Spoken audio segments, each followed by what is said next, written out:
Itu 11 kerabat istri saya meninggal di sana, dan juga kami berat hati meninggalkan.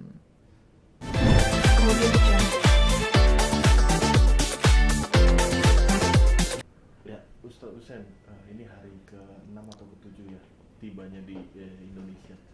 Gimana perjuangan Ustadz untuk keluar dari Gaza sesulit apa ini? Banyak lika-likunya, banyak resikonya. Sempat 4 kali gagal, dan kelima kali juga alhamdulillah berhasil. Meskipun demikian, kami keluar dalam kondisi berduka, karena di hari terakhir ketika kami berada di Gaza itu 11 kerabat istri saya meninggal di sana, dan juga kami berat hati meninggalkan Gaza karena keluarga kami di sana juga. Tapi kami tidak punya pilihan, kami harus mengamankan anak-anak kami yang masih kecil ya, dan juga kami harus melanjutkan perjuangan di Indonesia. Jadi saya di Indonesia ini bukan istirahat, tapi terus bergerak untuk Gaza ya, dengan menerima panggilan-panggilan media seperti saat ini gitu ya. Intinya alhamdulillah ya, saya bisa kembali. Namun saya sering tegaskan, jasad saya, raga saya mungkin di Indonesia, tapi jiwa, pikiran, hati saya itu masih tertinggal di Gaza sampai detik ini. Ada rencana untuk balik lagi ke Gaza bersama istri? Ya, insya Allah. Saat ini saya masih dalam tahapan rehabilitasi anak-anak saya yang mengalami trauma, dan saya akan kembali insya Allah dalam waktu dekat ketika situasi sudah kondusif untuk melanjutkan misi saya di sana sebagai seorang aktivis kemanusiaan dan sebagai seorang jurnalis. Seperti apa traumatik anak-anak selama di Gaza kemarin? Karena mereka sebulan penuh mereka mendengarkan dentuman bom yang setiap hari, apalagi di malam hari itu dentuman bom itu benar-benar sangat intens, dentuman dan guncangan. Jadi ketika bom jatuh itu mengguncang rumah kami, dan itu benar-benar membuat anak-anak kami itu sering shock. Ya, kadang juga berteriak ketakutan. Bayangkan itu terjadi sebulan penuh. Jadi di siang hari mereka tidak bisa hidup normal, di malam hari mereka tidak bisa istirahat dengan tenang.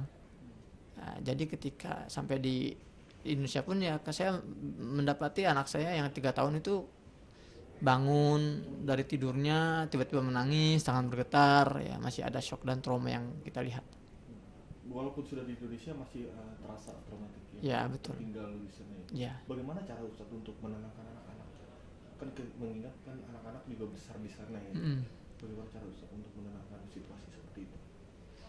Ketika di Gaza, kami berusaha mengalihkan perhatian mereka, ya, menceritakan hal-hal yang bisa menjauhkan mereka dari apa istilahnya overthinking, dan juga ibunya tuh sering menghibur. Dibilang oleh ibunya kalau kita masih mendengar suara roket yang jatuh, artinya itu masih jauh dari tempat kita, karena roket yang jatuh ke arah kita ini tidak akan terdengar suaranya, hanya berupa cahaya, dan bangun-bangun kita akan di surga. Itu cara mereka, cari ibunya itu menenangkan anak-anak kami di Gaza. Istrinya Ustadz ini kan ke Indonesia juga Ustadz. Gimana cara Ustadz meyakinkan istri untuk mengajak meninggalkan Gaza, sedangkan keluarga besarnya di sana? Ya, jadi saya tidak sendirian meyakinkan dia. Dia pun sebetulnya juga sudah berpikir ya, dan didukung oleh keluarga istri juga. Ya, mereka semua mendukung. Kalau memang ada kesempatan keluar dulu, amankan anak-anak. Dan itu yang menjadi pertimbangan. Meskipun di hati istri saya pribadi sering mengatakan ya saya sebetulnya pengennya di Gaza, membersamai keluarga kita di sana gitu kan, dalam suka dukanya gitu loh. Karena sesampai di Indonesia pun istri saya terus memikirkan tentang kondisi keluarga, mencemaskan mereka bagaimana kondisinya ya. Tapi ya kita tidak punya pilihan lain. Ini kami anggap sebagai pilihan terbaik untuk saat ini. Itu istri lahir dan besar di Gaza ya? Istri saya orang Gaza asli. Iya, ayahnya orang Gaza, kakeknya orang Gaza. Namun kakek buyutnya itu sebetulnya dia orang Yafa. Yafa itu wilayah Palestina yang sekarang sudah diduduki oleh Israel. Tahun 48 mereka juga bagian dari orang-orang yang terusir dari tanahnya dan mengungsi di jalur Gaza. Apa saja sih aktivitas Ustadz Hussein dengan istri di sana selama kalau tidak ada agresi militer itu? Kami hidup normal layaknya masyarakat dunia. Saya kuliah, kemudian saya juga main bola di sana, misalnya main futsal, ya. Di sehari-hari saya sebagai seorang relawan, saya eksekusi program-program kemanusiaan. Istri saya juga kuliah, mahasiswi, anak-anak saya ke sekolah, ya kita belanja ke warung, ke pasar. Ya, memang hidup normal meskipun tetap dalam blokade. Artinya blokade ini perbatasan dibatasi, ya, baik itu darat, laut, apalagi udara, gitu kan. Kemudian juga krisis terjadi, bencana kemanusiaan terus terjadi, tapi tetap ada sendi-sendi kehidupan normal yang kita jalani sehari-hari. Senormal-normalnya situasi di sana yang kalau tidak ada perang itu tidak senormal negara-negara lain kan Ustaz? Ya betul Itu sekali. yang menjadi perbedaannya, ada di batasan-batasan itu ya. Ya itulah yang dimaksud dengan blokade, atau kita bisa menyederhanakannya dengan penjara terbesar di dunia. Oh, Ustadz menyebutnya penjara terbesar di dunia. Itu bukan kata-kata saya, itu kata-kata yang Seluruh ya yang sudah banyak beredar. Jadi Gaza ini dikatakan karena Gaza diblokade sejak 2006. Ya, apa sih arti blokade? Penjara. Jadi kita tidak bisa keluar masuk secara bebas.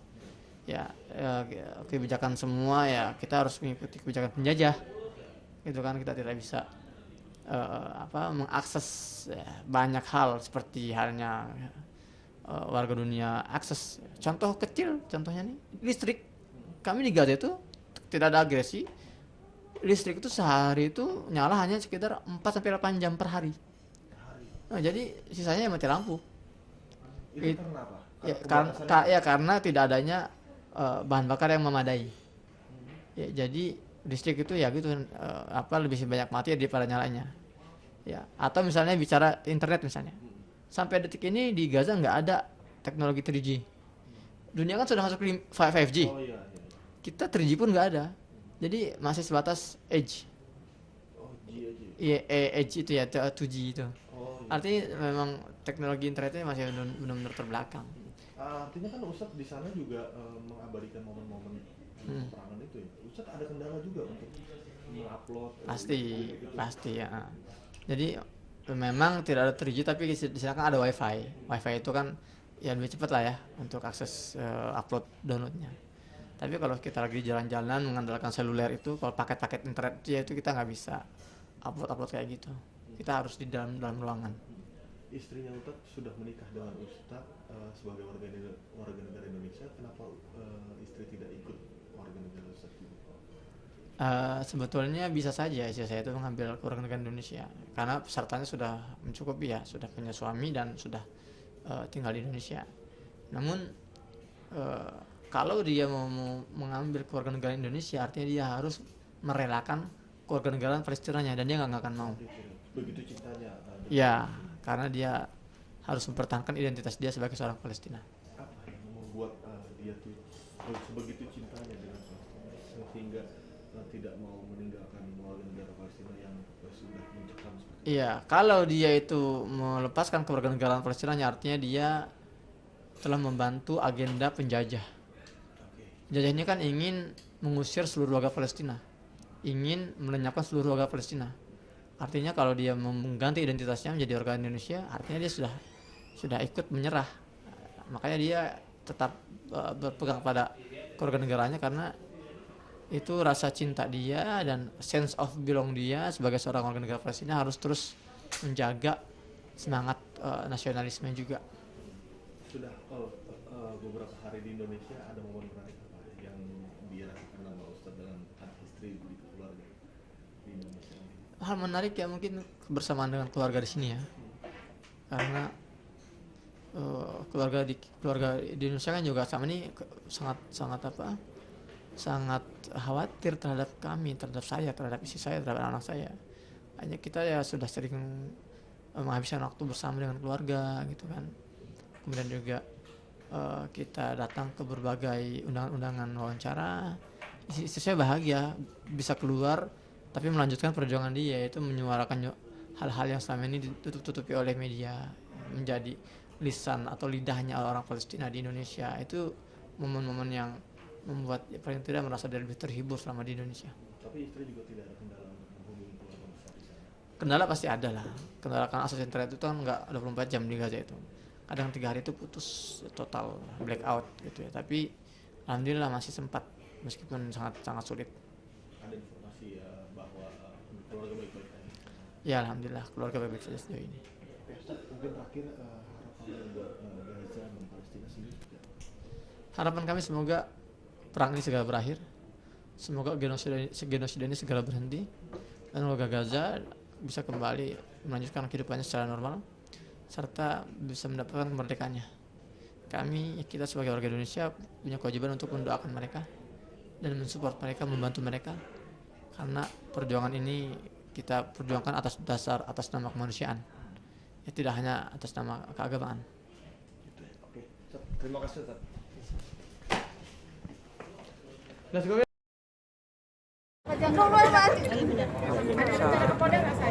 Besok nongkin dia lagi. Kita nggak mau undang diri lah, kita nunggu undangan. Makanya kita ikutin prosedur hukum dan kita juga memberikan dia waktu biar dia juga adaptasi dengan cuaca negara dia, ya kan? Jadi ya semoga kita dapat kabar secepatnya dan semoga prosesnya juga lancar ke depannya dan semoga kalian semua bisa dapat klarifikasi dari CSB tersebut. Oke, terima